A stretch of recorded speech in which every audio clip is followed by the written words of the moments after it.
take a deeper dive into that May jobs report that came out this morning. More jobs created than expected. I think people were taken aback. The Fed cuts. Now people are pushing that back a little bit, but inflation's still sticky. I don't know. We're all over the place. Let's welcome in our guests in our panel to have a conversation here. Chris Martin, labor economist at Syndio, and Lisa Ficker is with us, senior managing partner, head of real estate at Jackson Lucas. Thank you both for being here. Chris, we'll start with you. I mean, when we saw this, it was very interesting to see the 272 print, and the jobs were still being created, and government, healthcare, hospitality and leisure. I don't know. It didn't seem I think a lot of people were expecting a weaker jobs report based on what we've seen over the last couple of weeks.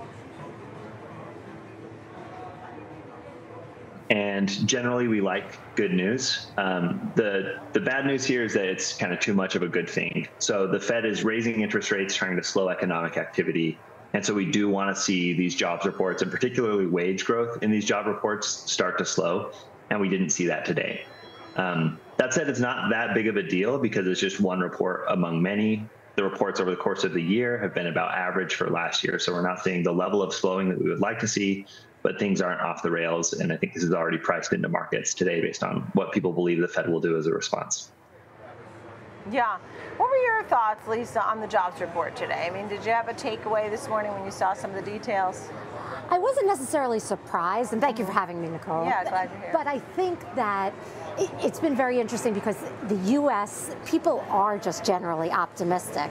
So what I tend to see on the ground is that candidates are looking for jobs, people are trying to figure out what's out there, but there's this optimism that we will hit a bottom and then it will bounce back up. And so it's been very interesting to see how these reports translate into real life. Yeah, you also talked about events like a reduction in layoffs. I mean, you know, the JOLTS, the job openings, folks, right? We had fewer job openings. That's been going down. I guess a lot of the jobs are taken. The Fed's trying to, slow everything down where unemployment will creep higher. Unemployment creeped higher, but some of the boomers are retiring. When you think about sort of the intricacies of some of the things that are happening, I mean, hospitality and leisure looking good. The other thing Chris mentioned about wages, and I thought it was interesting too, is that services, people are still paying up big time. So inflation's still there.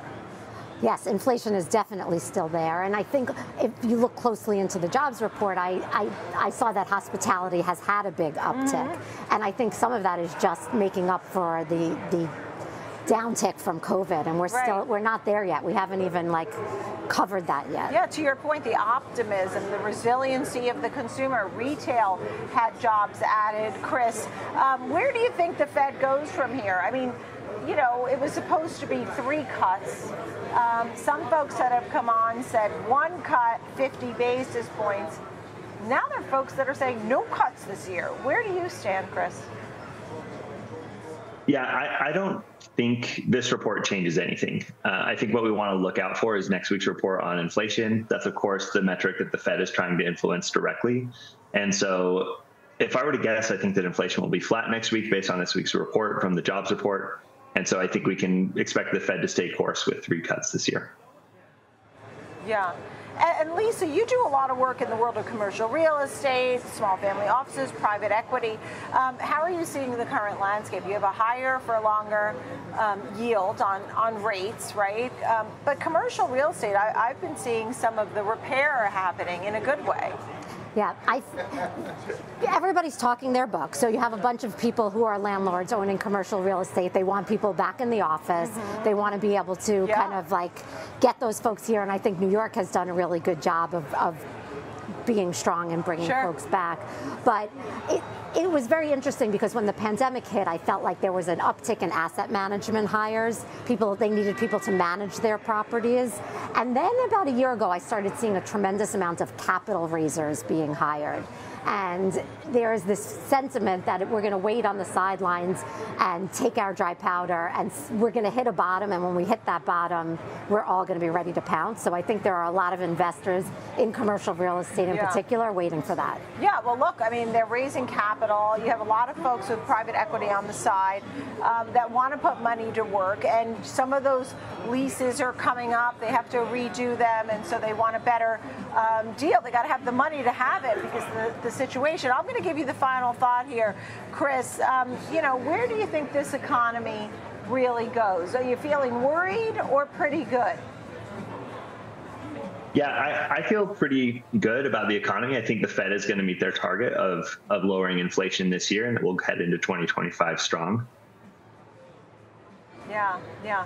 And I'm going to thank you both here, but I will say I watched a conversation with Mark Holliday of SL Green here in New York City, and he went on to really make the point that people are back, and he was trying to talk about occupancy and some of the real A-class buildings, getting people back. So I hope so. We'll see. Chris Martin, Lisa Ficker, thank you both so much. Great to see you.